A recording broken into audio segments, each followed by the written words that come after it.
Please silence.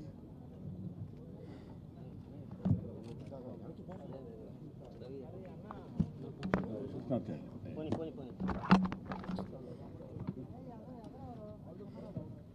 ఇచ్చిన పాత్రికేయ మిత్రులందరికీ హృదయపూర్వక నమస్కారం. ఆంధ్రప్రదేశ్ వినాశనానికి దారితీసిన వైసీపీ ప్రభుత్వానికి వ్యతిరేకంగా తిరిగి ఆంధ్రప్రదేశ్ని సరైన మార్గంలో పెట్టడానికి జనసేన తెలుగుదేశం అడుగులు తీసినాయి. సో దాంట్లో భాగంగానే ఈ రోజున శ్రీ చంద్రబాబు నాయుడు గారితో గత 2 సంవత్సరాలుగా మేము ఆలోచిస్తూ ఉన్నాం. ఈ పర్టికులర్ రాష్ట్ర క్షేమం గురించి ఇప్పటి సభ దగ్గర నుంచి ఈ రోజు దాకా ఒక్కొక్కటి తెచ్చుకుంటా మాట్లాడుకుంటా చాలా జాగ్రత్తగా ఆంధ్రప్రదేశ్ని అభివృద్ధి పదంలోకి ఎలా తీసుకెళ్లాలని ఆలోచిస్తూ వచ్చాం. అందులో భాగంగానే ఈ రోజున ఒక బంగారు భవిష్యత్తు కోసం రాష్ట్రాన్ని సరైన అభివృద్ధి పనులు పెట్టడానికి సంస్కృతిగా రోజున శ్రీకారం చుట్టడం జరిగింది. అందులో భాగంగానే ఈ రోజున జనసేన తెలుగుదేశం కలిసి అడుగు దిగించినాయి. దీనికి మరింత బలోపేతం చేయడానికి భారతీయ జనతా పార్టీ కూడా శుభాశిస్సులు ఉన్నాయి. దీనికి మీ అందరికీ తెలిసింది. అందుకని అప్పుడు ఎలా వెళ్ళిపోతున్నాం, ఎట్లా వెళ్ళిపోతున్నాం, ముందు పెద్దలు మాజీ ముఖ్యమంత్రి ప్రతిపక్ష నాయకులు శ్రీ నారా చంద్రబాబు నాయుడు గారు వివరిస్తారు. ఆ తర్వాత జనసేన ఎన్ని స్థానాల్లో పోటీ చేస్తామో తెలియజేస్తారు.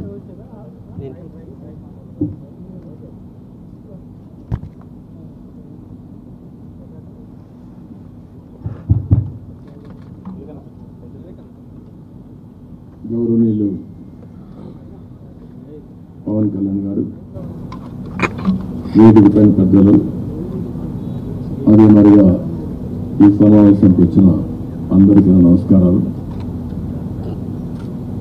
ఈరోజు మాఘ పౌర్ణమి శుభముహూర్తం. ఆ శుభదినాన శుభముహూర్తంలో తెలుగుదేశం పార్టీ జనసేన పార్టీ రెండు కలిపి ఎన్నికలకు పోవడానికి సిద్ధమవుతున్నాం. ఈ వార్త రాష్ట్రంలో ఉండే ప్రజలందరూ కూడా ఒక శుభవార్త కావాలని మేము కోరుకుంటున్నాం.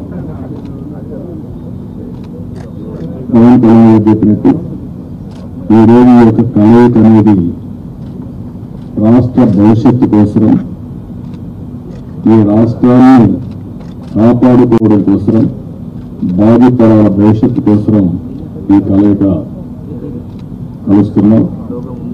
అదే మాదిరిగా ఈ కలయికలో భాగంగా ఇద్దరం కలిసి చాలాసార్లు మాట్లాడుకున్నాం. పార్టీ నాయకులు మాట్లాడుకున్నాం. అన్నీ మాట్లాడిన తర్వాత 175 సీట్లలో 24 సీట్లు జనసేన పోటీ చేస్తుంది.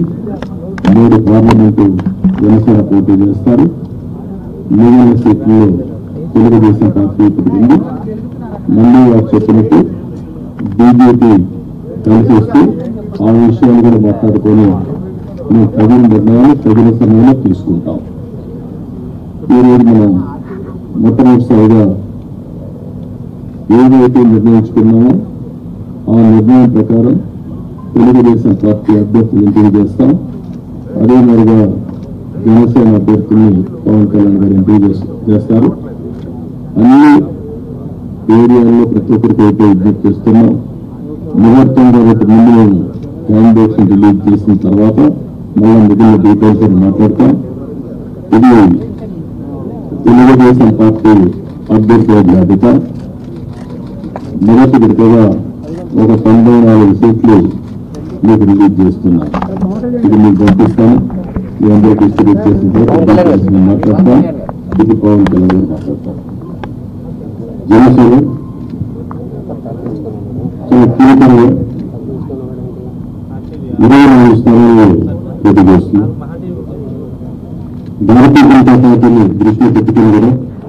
జనసేన చాలా కీలకంగా కొన్ని స్థానాల్లో పోటీ చేయాలని నిర్ణయించుకున్నాం.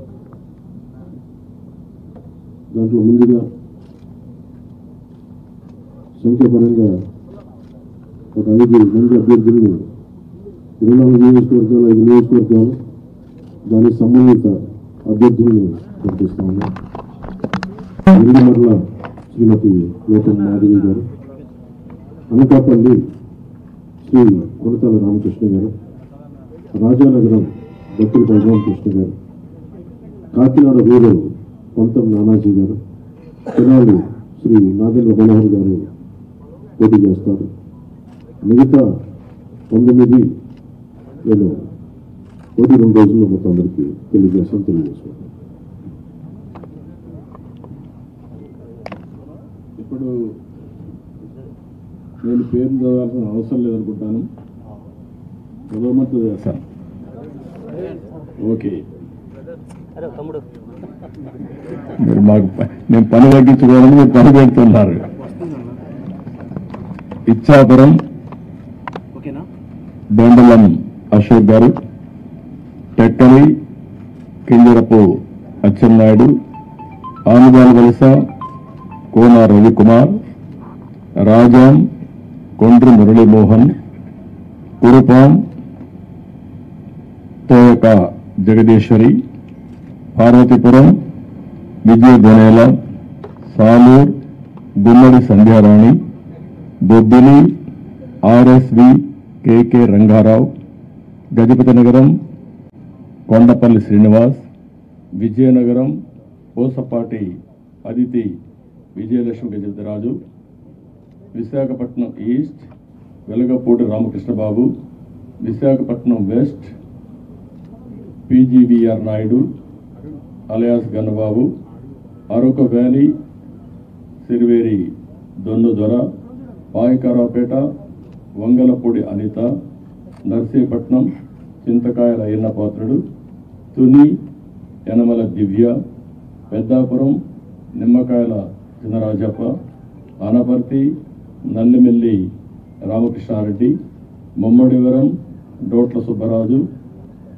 గన్నవరం శ్రీ పెళ్ళ రాజేష్ కుమార్, కొత్తపేట బండారు సత్యానందరావు, మండపేట వేగుళ్ల జోగేశ్వరరావు, రాజమండ్రి సిటీ ఆదిరెడ్డి వాసు, జగ్గంపేట జ్యోతుల వెంకటప్పారావు, ఆచంట పీతాని సత్యనారాయణ, పాలకొల్లు నిమ్మల రామానాయుడు, ఉండి మంతెన రామరాజు, తణుకు అరిమెల్లి రాధాకృష్ణ, ఏలూరు బడేటి రాధాకృష్ణ, చింతలపూడి సోంగార్ రోషన్, తిరువూర్ కొలికపూడి శ్రీనివాస్, నూజివీడు కొలుసు పారసార్థి, గన్నవరం యాడ్లగడ్డ వెంకట్రావు, గుడివాడ వెనిగంట రాము, పెడన కాగిత వెంకట కృష్ణప్రసాద్, మచిలీపట్నం కొల్లు రవీంద్ర, పామర్రు వర్ల కుమార్ రాజా, విజయవాడ సెంట్రల్ బోండా ఉమా,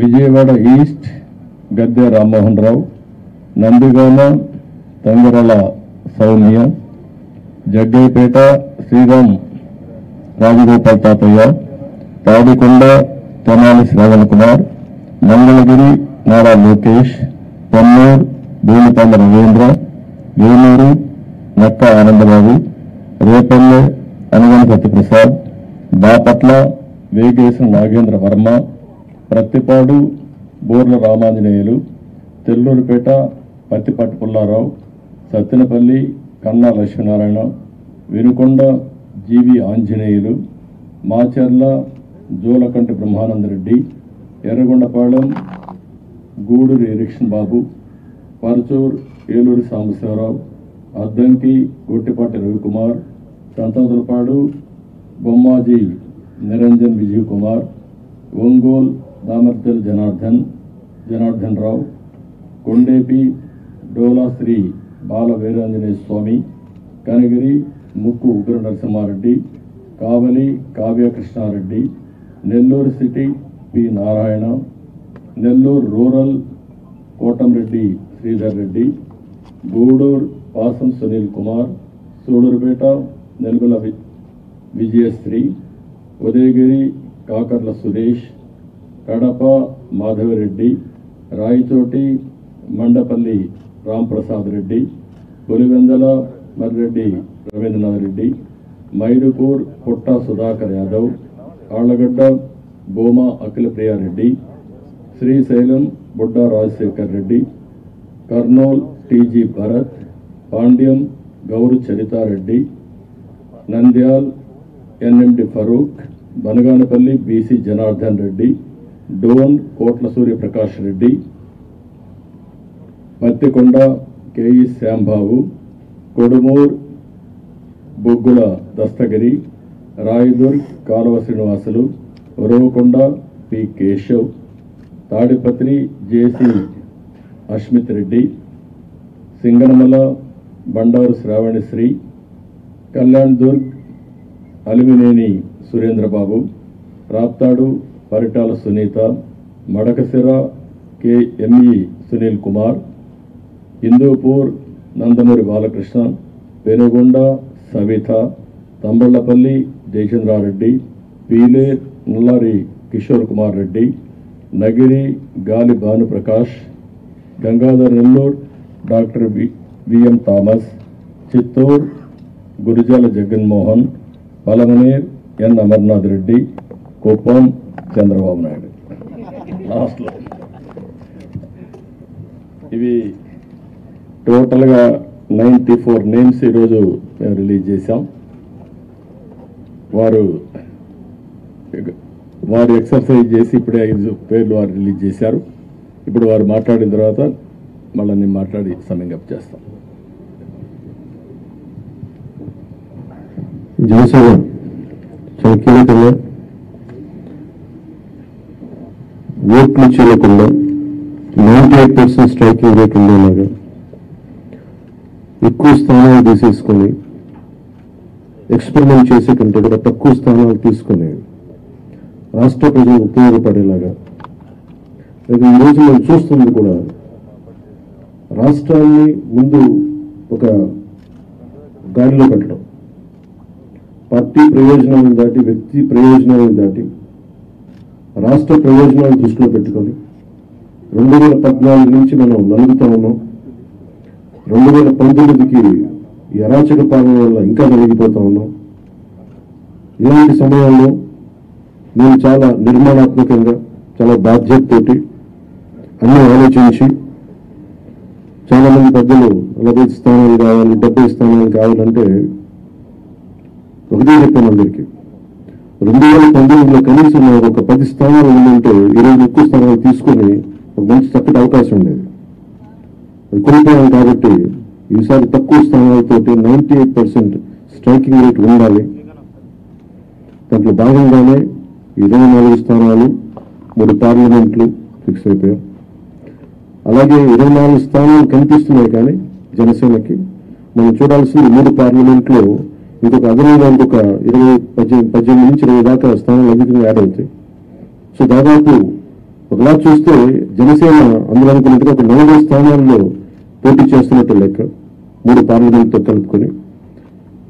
నేను కూడా ఒక ఈ అలయన్స్ బలంగా ఉండాలి, టీడీపీ జనసేన అలయన్స్ బలంగా ఉండాలంటే నేను కూడా ప్రత్యేకించి భారతీయ జనతా పార్టీని దృష్టిలో పెట్టుకొని కూడా నా సీట్లని కుదించుకోవడం జరిగింది.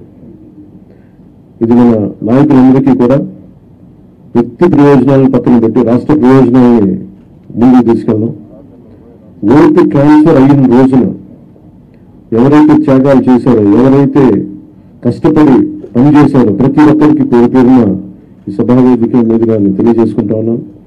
ప్రతి ఒక్కరికి మీ ప్రతిభతోటి, మీ సమర్థతతోటి, మీ అనుభవం ఎలా ఉందో దానికి తగ్గ ప్రతిఫలం ఉంటుంది. భవిష్యత్తులో పదవులు మన ప్రభుత్వం స్థాపించిన వెంటనే ఎలాంటి పదవులు మీ సమర్థతకి, మీ ప్రతిభకి తగ్గట్టుగా ఖచ్చితంగా మీకు అండగా ఉంటామని తెలియజేసుకుంటూ ప్రతి జన సైనికులకి, ప్రతి వీర మహిళలకి, ప్రతి జనసేన మద్దతుదారులందరికీ కూడా మన ఓటు టీడీపీకి వెళ్ళటం ఎంత ముఖ్యమో టీడీపీ ఓటు కూడా మనకు రావడం అంతే ముఖ్యం. జనసేన ఓటు ఖచ్చితంగా టీడీపీకి ట్రాన్స్ఫర్ అయితేనే ఈ రాష్ట్రం చాలా అద్భుతంగా ఉంటుంది. ఎట్టి పరిస్థితుల్లో కూడా ఓటు ట్రాన్స్ఫర్ అనేది ఖచ్చితంగా జరగాలి. అందుకని ఎలాంటి పొరపక్షాల మధ్యలో 1-2 వచ్చిన వైసీపీ దుష్ట పన్నాగాల పని ఏదైనా ఎలాంటి విభేదాలు సృష్టించినా వాటిని అందరూ సమర్థవంతంగా ఎదుర్కోవడానికి, కలిసికట్టుగా ఎదుర్కోవడానికి మేము పూర్తి సంసిద్ధతగా ఉన్నాం. ఆయన సిద్ధమని చావగొడతా ఉన్నారు. బాబు నీకు యుద్ధం ఇస్తాం, నీకు అది ఎందుకు యుద్ధం చేస్తామంటే ప్రజలు తిరిగి ఆంధ్రప్రదేశ్ని గాడిలో పెట్టడానికి యుద్ధం చేస్తాం. అందుకే మనస్ఫూర్తిగా ప్రజలందరికీ కూడా చాలా శుభదినం. మనం ప్రభుత్వాన్ని స్థాపిస్తున్నాం, మనం గెలుస్తున్నాం. జై జనసేన, జై టీడీపీ, జై హింద్.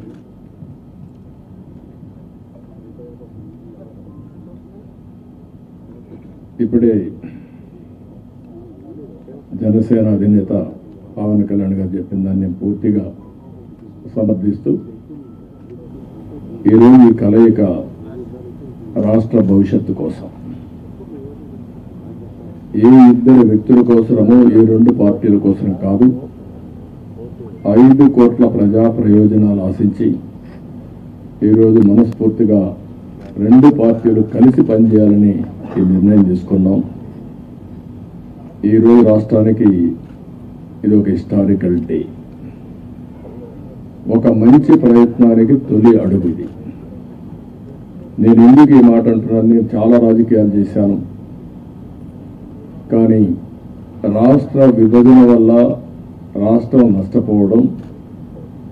నష్టపోయిన రాష్ట్రాన్ని మళ్లీ ఘాట్లో వేయడానికి ప్రయత్నం చేసే సమయంలో 19లో మళ్ళా ఒక విఘాతం రావడం, ఆ విఘాతం వచ్చిన తర్వాత రాష్ట్రం విడిపోయినప్పటికంటే 19 తర్వాత జగన్మోహన్ రెడ్డి ముఖ్యమంత్రి అయిన తర్వాత ఈ రాష్ట్రాన్ని ఎన్ని విధాల ఇబ్బంది పెట్టాలో తిరిగి కోలుకోలేని స్థితికి తీసుకెళ్లిపోయే పరిస్థితికి వచ్చాడు. ఇది ఒక వ్యక్తికి నష్టం కాదు, లేకపోతే పవన్ కళ్యాణ్ గారికి నాకే నష్టం కాదు, 5 కోట్ల ప్రజలకు జరిగిన నష్టం. ఇది బ్రాండ్ ఆఫ్ ఆంధ్రప్రదేశ్ పూర్తిగా డెమాలిష్ చేసిన సందర్భం ఇది. ఇంకొక పక్క ఎవరైనా సరే ప్రజాస్వామ్యం తప్పు, ఇది కరెక్ట్ కాదు, నాకు అన్యాయం జరిగిందని చెప్పుకోలేని పరిస్థితి. ఈ అవమానాలు ప్రజలు భరించారు, కార్యకర్తలు భరించారు, పత్రికా విలేకరులు భరించారు, మేము కూడా భరించాం. నా విషయం మీ అందరికీ తెలుసు, 5 కోట్ల మందికి. పవన్ కళ్యాణ్ గారు ఒక మంచి ఉద్దేశంతో వస్తే ఇప్పటం గ్రామాల్లో జరిగినటువంటి సంఘటన దగ్గర నుంచి విశాఖపట్నంలో రోడ్ షో కూడా చేయకుండా చేసే పరిస్థితి, అడుగడుగున రాజకీయ నాయకుల్ని అడ్డుకొని అరెస్టులు చేసే పరిస్థితి వచ్చింది. అవన్నీ కూడా దృష్టిలో పెట్టుకున్న తర్వాత మేము ఒకటే ఆలోచించాం, మేమందరం కూడా రాగద్వేషాలకు అతీతంగా 2 పార్టీలు కలిసి మనస్ఫూర్తిగా సహకరించి ఈ రాష్ట్రాన్ని కాపాడే బాధ్యత మేము తీసుకోవాలనే ఉద్దేశంతోనే ఈ ఎక్సర్సైజ్కి ప్రారంభించాం. అయితే ఈరోజు ఒక అహంకారంతో కూర్చున్నాం. దీని పక్కనే ప్రజావేదిక విధ్వంసంతో ప్రారంభమైంది. ఆ ప్రజావేదిక విధ్వంసం అయిన తర్వాత డెబ్రీస్ ఇంతవరకు కూడా తెలియదు. ఒక అహంభావి ఈ విధంగా ప్రవర్తిస్తాడనేది ఇది ఒక ఉదాహరణ. అంటే అనిత్యం నేను కానీ నా దగ్గరకు వచ్చిన పవన్ కళ్యాణ్ గారు కూడా చూస్తే గుర్తు రావాలి ఆ విధ్వంసం, ఆ విధంగా విధ్వంసం చేసే పరిస్థితికి వచ్చారు. ఇవన్నీ చూసిన తర్వాత రాష్ట్రాన్ని వైసీపీ బారి నుండి విముక్తి చేయడం కోసం, రాష్ట్ర ప్రజల భవిష్యత్తు కోసం మేము కలిసి పనిచేస్తాం. ఇంకొక పక్క అభ్యర్థుల్ని వారి అభ్యర్థుల్ని ఇప్పుడు ఎవరిని అనౌన్స్ చేస్తారో నాకు తెలియదు, మా అభ్యర్థుల్ని వారికి తెలియదు, కానీ వారు మంచి అభ్యర్థుల్ని వారు ఎంపిక చేస్తున్నారు. మేము కూడా బెస్ట్ అభ్యర్థుల్ని మేము కూడా ఎంపిక చేస్తున్నాం. ఈరోజు చూస్తే నా రాజకీయ జీవితంలో ఎప్పుడూ చేయనంత ఎక్సర్సైజ్ చేశాను నేను. ఆ విషయం ఇది నాకు 9వ ఎన్నికలు. 9వసారి ఎన్నికలు పెట్టినప్పుడు సమైక్య ఆంధ్రప్రదేశ్లో కూడా ఇంత ఎక్సర్సైజ్ నేను ఎప్పుడు చేయలేదు. అంత ఎక్సర్సైజ్ చేశాను. 1,10,00,000 దగ్గర నుంచి అభిప్రాయ సేకరణ చేసుకున్నాను వివిధ సోర్సెస్ ద్వారా. నేను ఒక్క సోర్స్లో చేయలే, అనేక సోర్సెస్ పెట్టి ప్రజల్ని కార్యకర్తల్ని కాన్ఫిడెన్స్ తీసుకున్నాను. నేను ఒక మహత్తరమైన కార్యక్రమానికి శ్రీకారం చుట్టినప్పుడు నాకు సరైన సమాచారం కూడా ఉంటే సరైన నిర్ణయాలు తీసుకుంటాం. నాకు సరైన సమాచారం లేకపోతే సరైన నిర్ణయాలు తీసుకోవాలనే ఉద్దేశంతో సమాచారం తీసుకుని అన్ని కోణాల్లో విశ్లేషించిన తర్వాతనే ఈ 94 అభ్యర్థులు ఈరోజు వరవేసి ఫైనలైజ్ చేశాం. ఇందులో కూడా మీరు చూస్తే ప్రజల మధ్య ఉండే వ్యక్తులు కానీ, ప్రజలు కోరుకునేవారు, ప్రజల ఆమోదయోగ్యం ఉండేవాళ్ళు, సమర్థవంతంగా ఎన్నికలను ఎదుర్కొని అవతల వారితో పోటీపడే అభ్యర్థుల్ని ఎంపిక చేయడం జరిగింది. ఈరోజు ఈ 2 ఎక్సర్సైజుల్లో 118 పూర్తయినాయి. 94 మేము చేశాం, వారు 24లో 5 అనౌన్స్ చేశారు. మిగిలిన అభ్యర్థులు వారు ఎంపిక చేస్తారు. మొత్తం కలిసి 118 అభ్యర్థులను ఎంపిక చేసుకునే పరిస్థితికి వచ్చాం. ఈ అభ్యర్థుల ఎంపికలు తెలుగుదేశం పార్టీ అయితే యువతకు, మహిళలకి, బీసీలకు, అదే మరి యంగ్స్టర్స్ కి ఎక్కువ ప్రాధాన్యత ఇచ్చడానికి ప్రయత్నం చేశాం. చదువుకున్న అభ్యర్థులకు కూడా ఎక్కువ ప్రాధాన్యత ఇస్తున్నాం. అదే మరి మీరు చూస్తే ఒక 23 మంది ఫస్ట్ టైమర్స్, ఈ 94లో 23 మంది ఫస్ట్ టైం ఎమ్మెల్యేలుగా శాసనసభకు వచ్చే విధంగా వాళ్ళు కూడా ఎంపిక చేసుకున్నాం. వీళ్ళు ముగ్గురు డాక్టర్లు ఉన్నారు, రిటైర్డ్ ఐఏఎస్ ఆఫీసర్లు ఉన్నారు, విద్యావంతులు ఉన్నారు, 28 మంది పోస్ట్ గ్రాడ్యుయేట్స్ ఉన్నారు, 51 మంది గ్రాడ్యుయేట్స్ ఉన్నారు, బాగా 2 పిహెచ్డీ కూడా ఉన్నారు. అదే మాదిరిగా వైసీపీ అభ్యర్థిని ఒక్కసారి మీరు పోల్చి చూస్తే కడాన రెడ్ శాండిల్వుడ్ స్మగ్లర్స్ కూడా పెట్టేశారు. రౌడీల్ని, గుండాలను కాకుండా రెడ్ శాండిల్వుడ్ వ్యాపారం చేసేవాళ్ళు పెట్టారంటే ఆ డబ్బులు ఇంకా ఆ రెడ్ శాండిల్ వ్యాపారం చేసే వాళ్ళు ట్రాన్స్ఫర్ చేశారు అక్కడి నుంచి. ఎందుకంటే బ్రహ్మాండం ప్రొడక్షన్ ఉంది అక్కడ, నాయకుల ప్రొడక్షన్ కూడా, నాట్ ఓన్లీ రెడ్ శాండిల్ ప్రొడక్షనే కాదు. అలాంటి వాళ్ళని రౌడీల్ని డబ్బులతో ట్రాన్స్ఫర్ చేసి రాష్ట్రాంతా స్ప్రెడ్ చేసే పరిస్థితికి వచ్చారు. ఈ విషయం కూడా ప్రజలు కూడా గుర్తుపెట్టుకోవాల్సిన అవసరం ఉంది. ఈరోజు మేము చేసిన అభ్యర్థుల్ని, ప్రజలకు జవాబుదారీతనంగా ఉండే అభ్యర్థుల్ని అటు జనసేన ఇటు తెలుగుదేశం పార్టీ ఇద్దరు కూడా చేశాం. ఈరోజు ప్రజల్లో తీవ్రమైన వ్యతిరేకత ఉంది. ఎంత వ్యతిరేకత ఉందంటే భయం కూడా అంత ఉంది. ఈరోజు మీరున్నారు ప్రెస్, మీ మీద సిరీస్ ఆఫ్ దాడులు జరిగాయి. సిరీస్ ఆఫ్ దాడులు జరిగితే మీరు ప్రతిఘటించాలి అని నిస్సహాయస్థితిలో మీరున్నారు. ఏమనుకో అంటే మనలో ధైర్యాన్ని కూడా కోల్పోయే పరిస్థితిలో ఉన్నారు. ఒక వ్యక్తి స్వేచ్ఛగా వాళ్ళ అభిప్రాయం చెప్పే స్వేచ్ఛ ప్రతి ఒక్క వ్యక్తికి ఉంది. అదేవిధంగా పత్రికా విలేకరులకి బాధ్యత ఉంది. అతనికి స్వేచ్ఛ ఉంది, మీకు బాధ్యత ఉంది. 4 ఎస్టేట్స్ ఏవైతే ప్రజాస్వామ్యంలో 4 పిల్లర్స్ అనేటివి చాలా ముఖ్యం. ఒక పక్క చట్టసభలు, ఎంపిక చేసే అభ్యర్థులు, అక్కడి నుంచి గెలిచిన అభ్యర్థులు చట్టాలు చేయడం. రెండోది కార్యనిర్వాహక అధికారులు, ఐపీఎస్ ఆఫీసును ఆల్ ఇండియా లెవెల్లో తెచ్చిపెట్టడం. మూడోది పత్రికా విలేకరులు ఎక్కడికక్కడ స్వేచ్ఛగా ఎవరేం చేసినా నిర్మోహమాటంగా ప్రజలకు చెప్పడం. ఎక్కడ తప్పు జరిగితే తప్పు జరిగిందని కోర్టుకెళ్ళి మళ్ళా మన హక్కులు కాపాడుకోవడానికి న్యాయ వ్యవస్థ. ఈ రోజు మన రాష్ట్రంలో చూస్తే ఈ 4 వ్యవస్థలు కూడా ఒక విధంగా చెప్పాలంటే నిర్వీర్యం చేసే పరిస్థితి, దుర్వినియోగం చేసే పరిస్థితి. ఇష్టానుసారంగా ఒక్క ఐఏఎస్ ఆఫీసర్, ఒక్క ఐపీఎస్ ఆఫీసర్ మాట్లాడలేని నిస్సహాయ పరిస్థితి నేను 45 ఏళ్ళు ఎప్పుడు చూడలే. ఇదే మీడియాలో నేను చూశాను. ఇదంతా పరాకష్టం మీరు గుర్తుపెట్టుకోవాలి. ఇదే మీడియాలో ఒక్కసారి ఒక జియో తీసుకొచ్చి నియంత్రణ చేస్తున్నానని రాజశేఖర్ రెడ్డి ఒక జియో తీసుకురావడానికి ఫైల్ మూవ్ చేశాడు. అంతే, ఫైల్ మూవ్ చేస్తే నెక్స్ట్ డే మేము అసెంబ్లీలో పట్టుకున్నాం. నీ ఇష్ట ప్రకారం ఎట్ట చేస్తావు సమాధానం చెప్పమని. అతను భయపడిపోయి కాదు నేను చేయలేదు అన్నాడు. నేను నిర్దిష్టంగా హామీ ఇస్తున్నా, నేను చేయనన్నాడు. కాదు ఆ ఫైల్ పెట్టమన్నాడు. అక్కడి నుంచి నేను విత్డ్రా చేసుకున్నానంటే మళ్ళా మీరు మాట్లాడతారంటే నా పరిస్థితికి వచ్చి తోకదాడి చేసే పరిస్థితికి వచ్చాడు. ఈరోజు 2430 జీవో నెంబర్ తీసుకొచ్చి పత్రికా విలేకరుల పైన దాడులు చేయడమే కాకుండా మీ మీద కేసులు పెట్టి మిమ్మల్ని లోపలేసే పరిస్థితికి వచ్చారు. ఇది భారతదేశ చరిత్రలో ఎక్కడ జరిగిందని నేను అనుకోను. ఈరోజు ప్రజాధనంతో ప్రజల మీద కక్ష తీర్చుకోవడానికి న్యాయ వ్యవస్థను దుర్వినియోగం చేసే పరిస్థితికి వచ్చారు. ఒక్కొక్క అడ్వకేట్కి ఇంటి కోట్ల రూపాయలు, కామన్ మ్యాన్ కోట్ల రూపాయలు పెట్టుకుని అడ్వకేట్ని పెట్టుకునే పరిస్థితిలో ఉన్నాడా ఈ రాష్ట్రంలో? కనీసం అడ్వకేట్ అని తెలుసా? ఇలాంటివన్నీ జరిగే పరిస్థితి వచ్చింది. అందుకని ఈరోజు ఇవన్నీ కూడా చూసిన తర్వాత నేను ఒకటే ప్రజలందరికీ అప్పీల్ చేస్తున్నా, అహంకారంతో ఎగువతో ఈ అభ్యర్థుల్ని ఇష్టానుసారంగా అతను ఇచ్చేసినప్పుడు మీరు కూడా ఇది అత్యంత కీలకమైన ఎన్నికలు. మళ్ళీ చెప్తున్నాం, ఇక్కడ మాకు ఏ మాత్రం కూడా రాగద్వేషాలకు అతీతంగా అభ్యర్థుల ఎంపిక మెరిట్ ప్రకారం మేము ఆలోచిస్తున్నాం. అందరికీ సీట్లు రాకపోవచ్చు. ఎందుకని నేను మాట కూడా వాడుతున్నానంటే, తెలుగుదేశం పార్టీ పోటీ చేసేది ఇక్కడ జనసేన అభ్యర్థులు సహకరించాలి.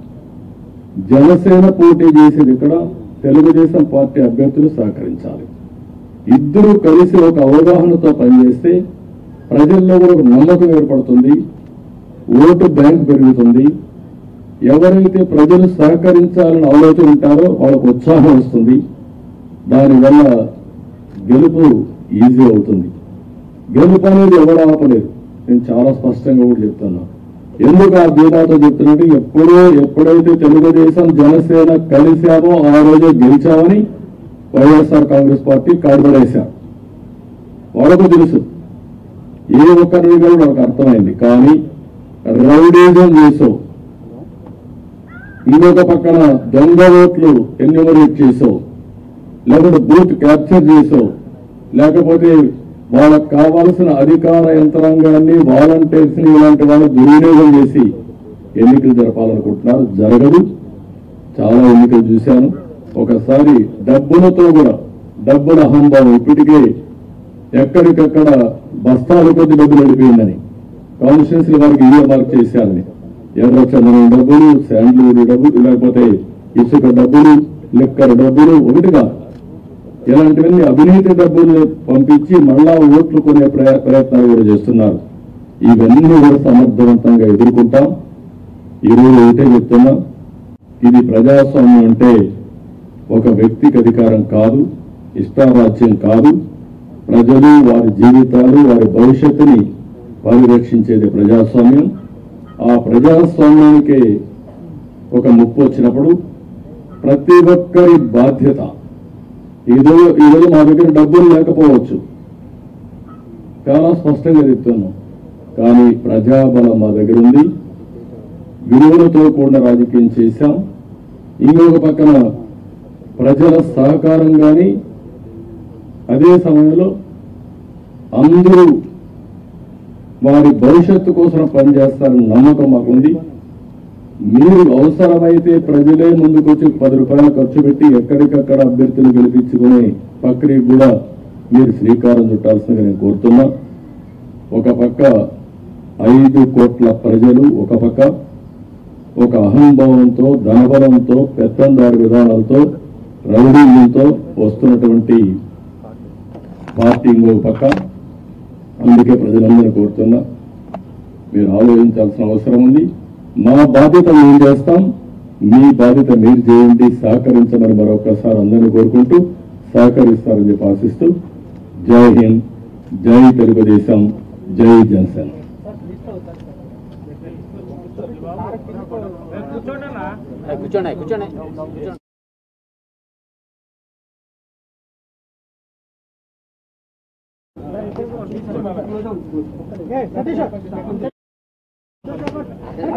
ఆగా